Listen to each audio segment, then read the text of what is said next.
Grande momento! Linhagem Geek na área. E aí, galera, tudo beleza? Chegou a nossa vez de trocar uma ideia sobre o filme Electric State, de Millie Bobby Brown e Chris Pratt. Vamos lá, galera, vamos lá. Eu postei no meu Instagram que tava assistindo o filme. Muitas pessoas vieram mandar mensagens.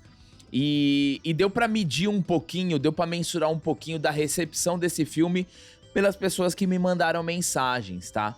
O que acontece, galera? Esse filme é o auge do genérico. Ele é absurdamente genérico.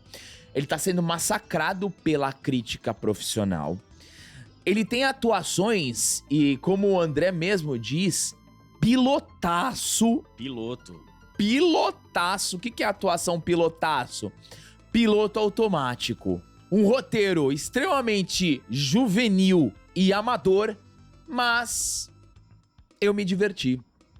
Eu me diverti, galera. E sendo muito honesto com vocês, muito franco, como a gente não é roteirista, né, nós não somos críticos profissionais, e quando eu vou assistir um filme deste tipo de categoria de filme, né, eu me coloco numa posição de escapista total. E tirando todos esses poréns que a gente vai aprofundar no decorrer do vídeo, eu me diverti. Parecia que eu tava vendo uma sessão da tarde. Parecia que eu tava vendo uma temperatura máxima.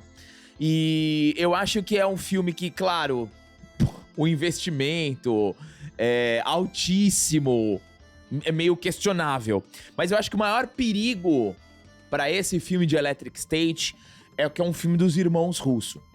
E os irmãos Russo, eles voltaram pra Marvel. Os irmãos Russo tiveram o auge ali com Guerra Infinita, com Ultimato, com Guerra Civil, né? Grandes filmes.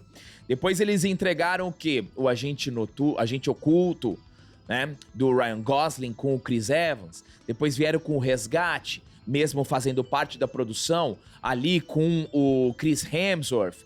E agora eles vêm com Electric State. Se você colocar a lupa do crítico, você vai destruir esse filme, tá? Você vai destruir. Eu vou aprofundar um pouquinho mais. Mas, galera, eu me diverti e gostei do filme, tá? Olha, é como o Gabriel falou, são duas avaliações. Se você gosta de cinema, se você é um cara que quer aquele roteiro, aquela atuação, aquela história, criatividade e tudo mais, você vai se decepcionar com esse filme. Agora, esse filme é um negócio complicado, porque ao mesmo tempo em que tudo dele é nota 3, a história e a sensação que ele passa é de uma sessão da tarde muito legal num pré-feriado, que você tá quinta-feira, você chegou da escola, você tá felizão e você assiste esse filme, você vai ficar com essa cara aqui, ó. É isso aí. Ele é uma sessão da tarde que talvez, se tivéssemos 10, 12 anos de idade, a gente iria adorar esse filme. Agora, como eu falei, são vários papéis. O Gabriel, se eu pegar o meu sobrinho pra ir pro cinema, ele tem 6 anos. Se ele tivesse, uns 8, 9 anos, talvez ele amasse esse filme. Talvez nós amássemos esse filme se tivéssemos essa idade, se tivéssemos essa situação. Porque o filme, ele embala isso aí, porque ele tá nos anos 90. É isso aí. Então ele passa, isso aí foi uma estratégia com toda certeza. Foi. Tem um negócio até interessante aqui, que eu vou falar durante o filme. Só que como aqui eu tenho o dever de criticar sob meu CPF aqui e o CNPJ da linhagem, é um filme bem mais ou menos, zero lacrate. Zero lacrate, entendeu? Já estamos pulando fora, já também um negócio, um ponto positivo, zero lacrate. E esse também é outro ponto, que a gente tá num momento em que a galera fala, pô, se tiver zero lacrate eu vou gostar. Porque eu não aguento mais ideologia nos filmes. Pode ser, é um critério que muita gente vai adotar. Fala assim, se tiver zero lacrate, pra mim é nota 5.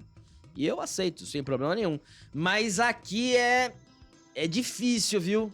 É uma história bem batida, todo mundo no piloto automático. Nossa, cara. E um cachezinho que deve ter sido maravilhoso. E esse é o grande problema desse filme, hein? 320 milhões o orçamento desse filme pra Netflix, pro tamanho do dinheiro e pro filme que foi entregue, pô, não vale, hein? Não vale esses Eu 320. acho que assim, metade do orçamento foi pra Pra pagar cachê. o elenco e os pra elenco. diretores. É pra Não é elenco e- possível. É pra elenco e cachê. Então, assim, é uma grana preta. É uma grana muito grande. E, falando em grana, eu quero dar um recado aqui pra você, se você tá procurando fazer uma renda extra, uma renda passiva. A gente vai apresentar pra você a Big Commerce Club. A Big Commerce Club, ela é parceira dos maiores e-commerces do Brasil e do mundo, como Magazine Luiza, Shopee, Mercado Livre, etc. O que você vai fazer? Você vai se afiliar à Big Commerce Club e todas as pessoas que adquirirem um produto no seu link, você vai ganhar uma porcentagem. Isso é muito legal se você sonha trabalhar com a internet. É claro, você precisa traçar uma estratégia, mas o pessoal da Big Commerce Club vai estar te apoiando, te agenciando ali em tudo que você deve fazer. Então tá na hora de você ter a sua renda passiva, ganhar dinheiro com a internet com a Big Commerce Club. Vamos primeiro então pra sinopse aqui, tá, galera? The Electric State se passa numa realidade alternativa, retrofuturista da década de 90, na qual robôs conscientes convivem com humanos. A história acompanha Michelle, que é Millie Bobby Brown, uma adolescente órfã que um dia recebe a visita de Cosmo, um robô meigo e misterioso que ela acredita estar sendo controlado por Christopher, seu irmão mais novo considerado morto. Determinada a saber a verdade sobre o irmão, Michelle parte numa aventura pelo oeste americano com a companhia indesejada e inesperada do contrabandista e andarilho Kitts, que é Chris Pratt, e seu robô parceiro sarcástico Herman. Então, galera, como eu havia dito no começo, se você usar a lupa do critério supremo, você não vai engolir esse filme, porque assim, eu vou até pedir pro Gui fazer um alerta de spoiler, só pra eu contextualizar vocês de que como o roteiro desse filme é péssimo, tá? É péssimo. Olha só, a Millie Bobby Brown, depois eu vou falar dela especificamente, porque ela precisa se resolver um pouquinho, tá? Tem algumas coisas particulares em relação a ela. Mas assim, o roteiro. Tem uma hora que ela tá fugindo do padrasto dela, e ela entra no carro do padrasto dela. E ela chega e fala assim, eu não sei como dirige. E ela olha pro robozinho e fala, você sabe dirigir? O robozinho fala, não. E ela pega, dá uma arrancada e dirige o carro. Ela atravessa a cidade, aprendeu a dirigir. Depois, ela pega e monta num trator e dirige o trator. Depois, ela numa outra situação, ela chega e fala assim, eu vou embora daqui, vou pegar um carro e sair fora. Vocês entenderam? Como o roteiro... Isso aqui é só um detalhe, tá? Isso aqui é só um detalhe de como o roteiro, ele é muito ruim desse filme. Muito ruim. Se você usa essa lupa crítica, toda hora eu olhava e falei, mas ela tinha falado que não sabia dirigir. Então, assim, se você usa essa lupa crítica, você consegue perceber.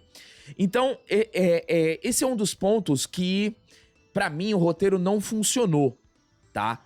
Mas quando eu enxergo o filme como um todo, e principalmente os robôs, é o que salva esse filme. Porque, como eu falei no começo, o elenco no piloto automático, o elenco de humanos é muito fraco, mesmo tendo um grande elenco. Peso. É tudo extremamente caricato.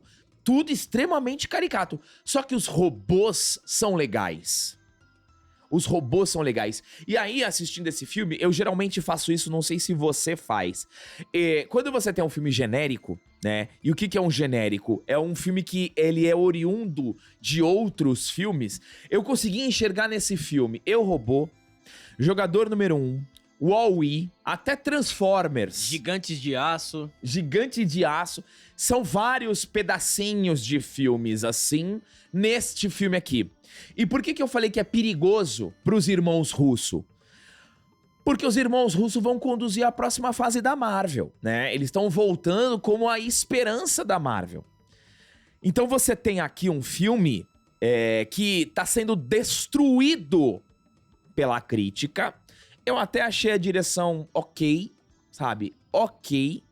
Mas é perigoso pro fã da Marvel. Quem assina o roteiro é o Stephen McFarlane e o Christopher Marcus, que escreveram Guerra Civil, que são parceiros dos irmãos Russo. Então, assim, aqui acende um sinal de alerta, tá? O roteiro, ele é fraquíssimo, previsível pra cacete. É um filme de sessão da tarde que você não precisa pensar muito, sabe? É um filme óbvio. É um filme que você sabe o que vai acontecer. Teve uma hora que eu tava assistindo com a Amanda, eu falei assim, ó, agora é hora da trilha. E toca a trilha, que também parecia Guardiões da Galáxia. Inclusive, o Chris Pratt, ele tava interpretando o Senhor das Estrelas ali, né? É o Francisco Cuoco atuações. É. É o mesmo personagem de sempre. Agora, galera, uma coisa que eu gostei é a temática dos anos 90, meio 80, 90, até a trilha sonora acompanha isso. A trilha sonora, sim. A gente tem Journey, a gente tem o Breaking the Law, do Judas Priest, a gente tem essa temática. Esse visual eu acho legal. O meu sonho era fazer um filme dos anos 80 que existia internet. Imagina, os anos 80 com internet. O Michael Jackson publicando Thriller no Twitter dele. Entendeu? O Freddie Mercury comentando. Eu ia achar legal. E esse filme, eu sempre pensei nisso. E esse filme tem um pouco disso aí, porque ele avança o mundo distópico. Ele coloca o mundo distópico dentro da década de 90. Isso eu achei legal. Sim. Achei legal pra caramba. Essa proposta é interessante. Achei legal, por isso também os robôs, eles não são tão estilizados, porque eles estão ali na década de 90. Mas eu não gostei dos robôs. Os robôs não me pegaram. Eu sei que a estrutura deles é pensado nos anos 90, mas eu não gostei de nada nesse filme, assim, sabe, sabe, no negócio de você parar, pô, isso eu gostei. Pra não falar nada, eu achei a ideia eu achei legal. Pô, vamos fazer um futuro distópico nos anos 90 com o robô? Legal. Se fazem isso nos anos 80, se fazem um futuro distópico baseado nos anos 80 com os anos 80 junto, Absolute cinema e sucesso. Mas foi uma tentativa. Eu imagino que o cachê do Exposito deve ter sido uma coisa deliciosa. Ele fez em 2 dias esse filme. Cara, o Exposito, ele é bom demais, mas assim... Você tem aquele elenco maravilhoso, muito bom, muito talentoso, mas que você não consegue extrair o talento do elenco. É triste isso. Esse filme é a seleção de 2006. mas eu acho que nem foi esse o propósito. Sabe, eu acho que quando eles fizeram esse filme, eles pensaram justamente assim, ó, a gente quer fazer um blockbuster, você não precisa ter entrega, o roteiro não vai criar nenhum tipo de conexão. Por exemplo, o personagem do Giancarlo Esposito, ele é aquele personagem clássico, quando você tá numa estrutura de história, que ele vai caçar, ele é tipo o lobo do Gato de Botas. Sim, ele não é o vilão. Ele não é o vilão, ele tem ali a sua motivação pra ir atrás, ele é um caçador de robôs, mas ele não é o grande vilão, né?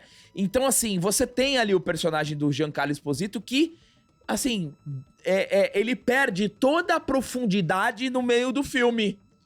Ele é o cara temido, ele é o mercenário, ele é o açougueiro. Que tu fala, cara, esse vai ser o grande embate. Só que aí depois isso é esvaziado por conta de uma quebra de expectativa do próprio personagem. O Chris Pratt, é como eu falei, ele engrandece muito o filme, porque ele é bom. Quando eu usei o exemplo do Senhor das Estrelas, não foi numa questão pejorativa, porque eu adoro o Senhor das Estrelas do Chris Pratt. E ele salva. Por quê? Porque a Millie Bobby Brown, ela ainda precisa se decidir o que ela vai fazer da vida dela. Eu acho que em Stranger Things ela trabalha muito bem. Ali na Donzela foi fraco. E aqui eu acho que ela entrega uma atuação ok. Teve toda uma reação em relação ao cabelo dela e tal. Eu achei que ela ficou bonita com o cabelo loirão, comprido. Eu achei que ficou legal, com a franja bem emulando os anos 90. E, novamente, isso que o André falou também é algo que me conquistou nesse filme. A fotografia dos anos 90, os diálogos trazendo realidade dos anos 90 e os robôs, né? Os robôs... Diferentemente do André, eu adorei os robôs. Eu gostei do robô lá do beisebol, da carteira, do mágico. Eu achei que foi criativa essa parte dos robôs. Eu gostei do visual dos robôs, eu gostei da profundidade que entrega envolvendo os robôs. A conexão com os humanos é fraquíssima, com as motivações mais básicas possíveis. Básico, tudo muito básico. Mas os robôs, eles me cativaram ali. Gostei do Senhor Amendoim. Sim. Gostei, eu gostei. Então assim, não tô falando que é um filme maravilhoso, tá, gente? Maravilhoso. Mas num contexto geral, assim, é um filme que me divertiu. É um filme que eu olhava, assim, principalmente quando envolvia os robôs. O parceirinho ali do Chris Pratt, pra mim é a melhor coisa do filme, tá? O parceiro do Chris Pratt, que é uma emulação do Groot. Ele muda de tamanho, Sim. ele entra num robô, fica maior. E aí no final o final é Guardiões da Galáxia total, cara. Total. Você tenta criar uma conexão mais profunda com a Millie Bobby Brown e o irmão, que eu acho que faltou uma mão ali no roteiro pra você conseguir deixar algo mais denso, mas não me incomoda. Isso não me incomoda. O que incomoda realmente, assim, nesse filme é que é tudo muito genérico, é muito básico. Mas eu acho que assim, ó, pra você fazer aquele famoso escapismo de 2 horinhas, sabe? Pra assistir um filme pipoca, sessão da tarde, tá? Com um visual bonito, que assim, pô, você tem 320 milhões. O visual dos robôs é legal. Eu achei legal. Eu achei interessante. Eu acho que você não perde o seu tempo, tá? Não perde o seu tempo. Se diverte e ponto. Não é um filme que você vai sair e vai buscar respostas. Nossa, caramba, o confronto, o conflito. Nossa, caramba, é o filme da minha vida. Filme da minha vida, não. Mas é um filme que você vai se divertir, tá? Eu me diverti. Por isso que minha nota pra esse filme é 6. Eu vou dar nota 3 pra esse filme, tá bem dado. 3 tá bem dado. Mas é isso, se você... Ele vai te dar uma sensação legal disso de sessão da tarde dos anos 90, mas não passa disso. Não passa disso, é muito básico, muito genérico, esperava mais dos irmãos Russo e tamo de olho aí pros próximos Vingadores. É perigoso. Esse é o maior perigo desse filme, tá? Não é nem o filme em si. É o que os diretores e os roteiristas vão fazer com a Marvel. Coloca nos comentários aí, galera. Ó, e assim, zero lacrate. Tem uma cena final... A cena final é boa da realidade, que é até anti-lacrate, na minha opinião. Sim. É anti-lacrate de você viver a realidade e não ficar imerso. Eles fazem até uma crítica, né? Faz uma crítica às telas. Às redes sociais. Às redes sociais. Então, até anti-lacrate, porque a gente sabe que o lacrate não gosta de viver a realidade. E falar pra tirar um pouquinho da realidade é legal a mensagem, mas, né, bem genérico. Bom, é isso aí, galera. Então coloca aí nos comentários a opinião de vocês, que é sempre importante. Obrigado a todos que chegaram até aqui. Deem um triplo C, se inscrevam no canal e até o próximo vídeo.